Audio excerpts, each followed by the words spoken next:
Bismillahirrahmanirrahim. Assalamu alaikum.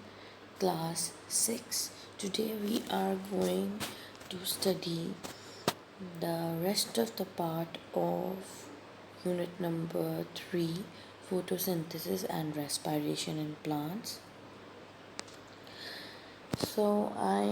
Today we are going to discuss the structure of a leaf in plants.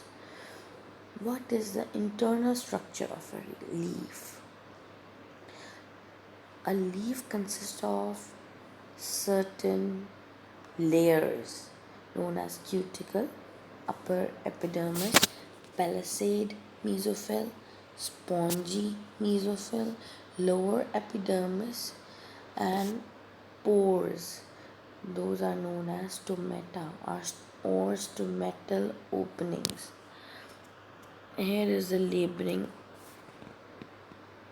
of the upper wax cuticle, palisade mesophyll cells, spongy mesophyll cells, the lower epidermis, the lower waxy cuticle, and the guard cells of the chloroplast, if you could see.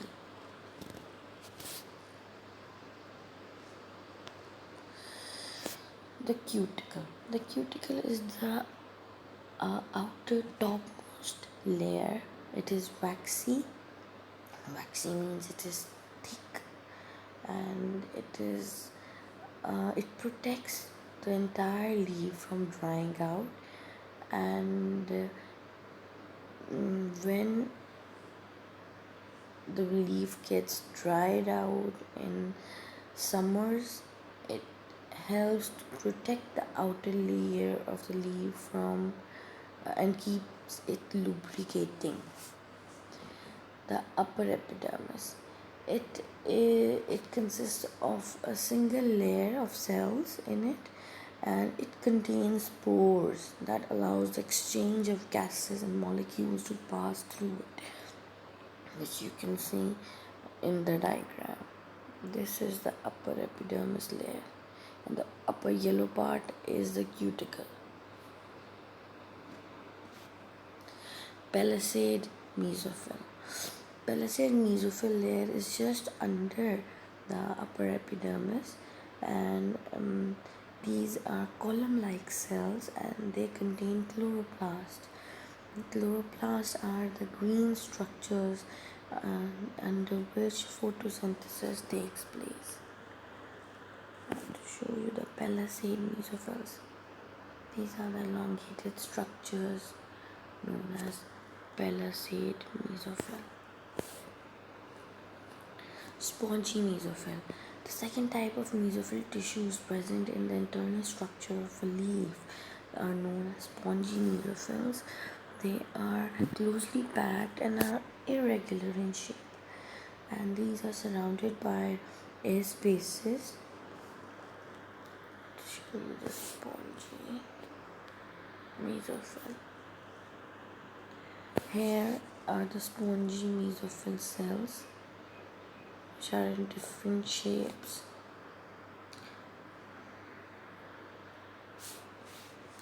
Lower epidermis. So the lower epidermis is the bottom layer on the lower side of a leaf, and we can see the stomatas opening on that side. Here is the lower epidermis cells and stomatal opening in the lower epidermis cells. So actually, what are stomatas? Stomatas are pores. They are pores underside of the leaf, and each stomata consists of two kinds of cells known as guard cells. Their opening and closing of stomata allows the exchange of gases through the leaf. These are the two guard cells, kidney-shaped cells, on which H2O is written. H2O represents water. K plus represents potassium, and the green portion is the chloroplast, the green pigment.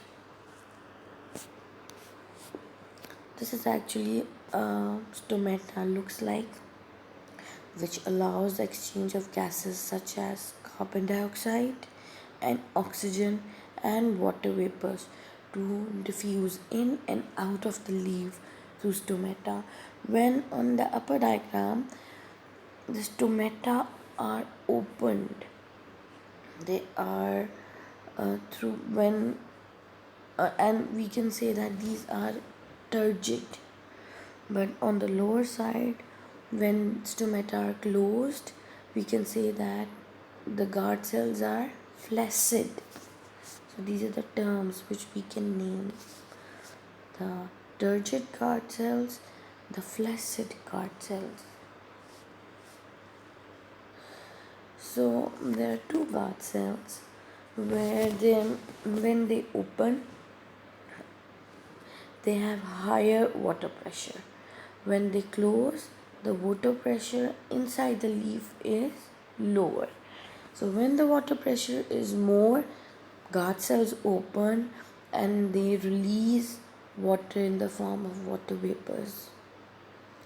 And the water pressure is low, then the guard cells turn into flaccid shape and does not allow the exchange of water.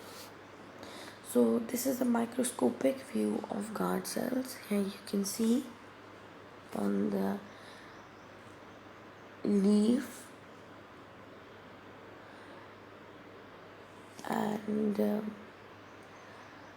when photosynthesis takes place, these guard cells remain open so that the